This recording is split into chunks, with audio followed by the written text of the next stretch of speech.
私は他の動画でもお伝えしている通り、出かけるたびにぼちぼち備蓄を買い増ししているのですが、この大型連休中、特にニュースなどを目にしながら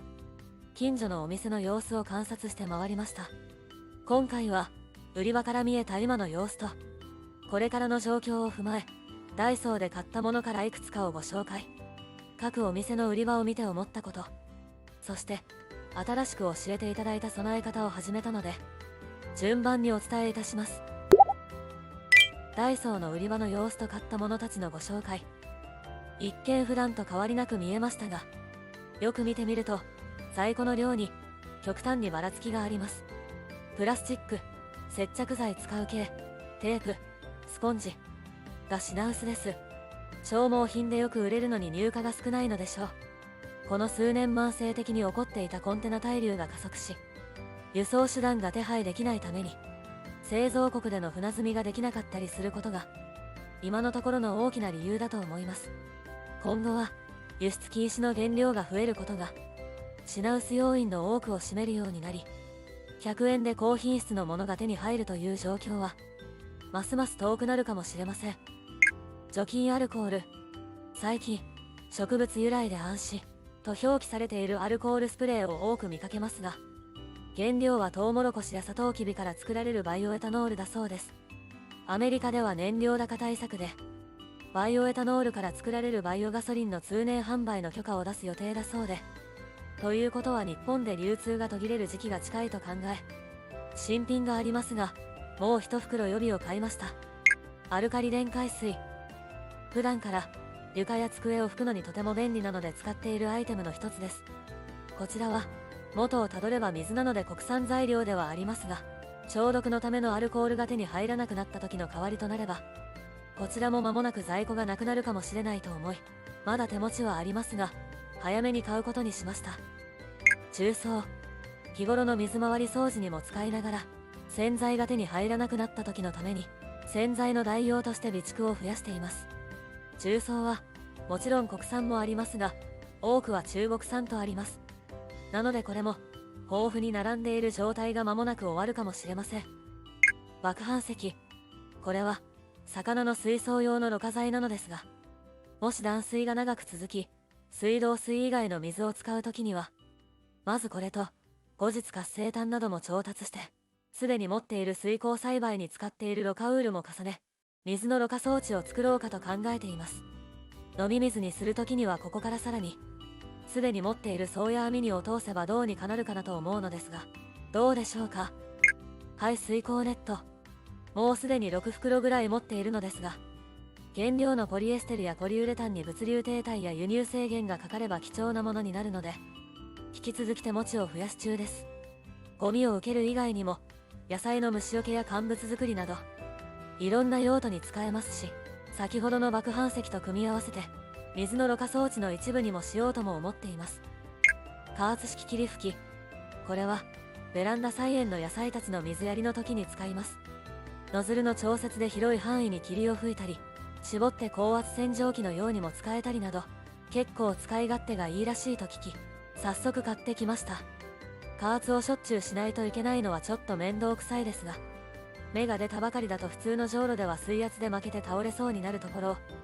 これはいい具合に柔らかく霧になってくれるので効率よく水やりができそうです。1リットル計量カップ。最近水で希釈するタイプの肥料ハイポニカ、ハイポネックスを使い始めたので、濃度計算をしやすくするために1リットルが計量できるものを買いました。水で希釈するタイプの肥料ももう少ししたら家庭菜園を始める人がもっと増えれば手に入りづらくなるかもしれませんね。保冷バッグ。備蓄の種類分けと増えたものを入れるのに対応するために保冷バッグも増やしました。今後も缶詰など毎月増えていくので比例してさらに追加する予定です。給水タンク15リットル300円商品。常に給水タンクに水を入れておくと良いとコメントで教えていただきましたので、早速もともと持っていたものに加えダイソーで給水タンクを探し購入しました。こちらは税込み330円のものです。下に蛇口もついていて持ち手が2つついており、吊るして使えるという便利なものです。実際に吊るすかどうかは別にして水を汲んだ後に持ち上げやすいのはすごく便利です。実際どう使っているかは後ほどお伝えします。各売り場の様子。以下は数箇所のお店の売り場をざっと回って、品薄、欠品、値上げになっていたものを気づいた順にメモしたものです。いつも私は開店直後に各お店を回るので、だいたいその時間は品出しをしていらっしゃいますが、その量が明らかに減っていっていると感じています。あくまで個人の感想なので、一般的な報道とは少し差があります。この点はご了承ください。業務スーパー。いつもお世話になっている業務スーパーですが、急激に情勢が変わったことと、前々からの物流の滞りを受けて、私がいつも行く店舗にも、いよいよ品数にばらつきが見えてくるようになりました。アルミホイルやトレイが欠品、レトルトカレー、ヨーロッパ輸入品の菓子などが欠品目立つ。ポーランドからラトビアなどに輸入国が変更もあり、乾物、冷凍食品、ナッツ類、値上げかつ品薄。品出しはしておられますが、その量はいつも見かけるより明らかに量が少なく、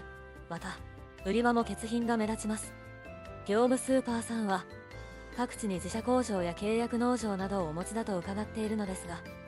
それも作付けした農作物が少なければ稼働がしづらくなるでしょうし、いつもお世話になっているだけに今後がかなり心配です。ドラッグストア、目薬、おむつ、赤ちゃん、介護とも、ナプキンなど衛生用品、洗濯洗剤、シャンプー、歯磨き粉、干潮、いずれも品薄、欠品。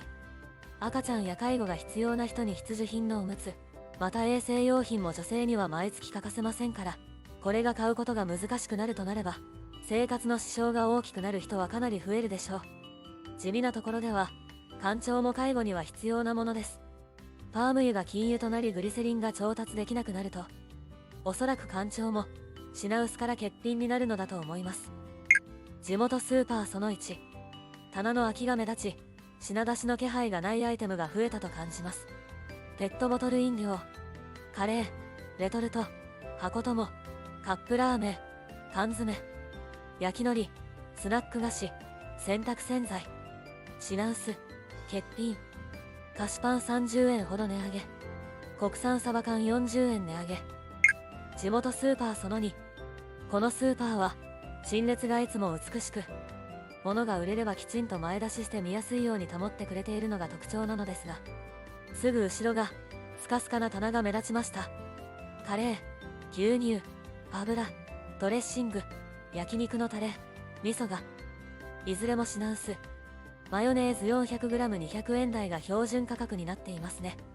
飼料作物が供給減少になれば卵そのものが少なくなり、マヨネーズに加工すること自体できなくなってしまいます。おそらく今すぐでなくてもその道をたどることになるのでしょう。そして新しく始めた備え方についてもお話しします。水の汲み置き、バケツに加え、以前の動画コメントで教えていただいた水タンクに常に水を入れてスタンバイしておくという方法をやってみています。ポリタンク15リッター1個、そしてダイソーの300円商品の水タンクを2袋、こちらに6割から7割ぐらいの水を入れ、3日に1回使うようにしています。四角いタンクの方は折り目から破れてしまったので、自転車のパンク修理キットで穴を塞いで使っています。確かに蓋をしているとホコリが入らないし、持ち運びもできて使う時にも便利なので、良いお知恵を拝借できたと喜んでいます。教えてくださった方、ありがとうございます。今後のことを考える。短期間で複数の店を見て回りましたが、どこもペットボトル飲料、ラーメンなどのインスタント系食品、そしてスナック菓子が一様に品薄なのがとても目立ちました。これ以外のアイテムにも着々と波及し、値上げの次は品薄、品薄の次は欠品、そして入荷予定が立たないという流れにきっとなっていくのでしょう。そのように予想を立てた上で、今後も備えと備蓄をアップデートしていこうと思っています。備え自体が趣味になれば、計画こそ立てないといけませんが、苦しさ辛さはほぼ感じずに済みます。備えにも DIY の楽しみ要素を見出して続けていくことが大切だと思います。最後までご視聴いただきありがとうございました。ぜひ高評価とチャンネル登録をよろしくお願いいたします。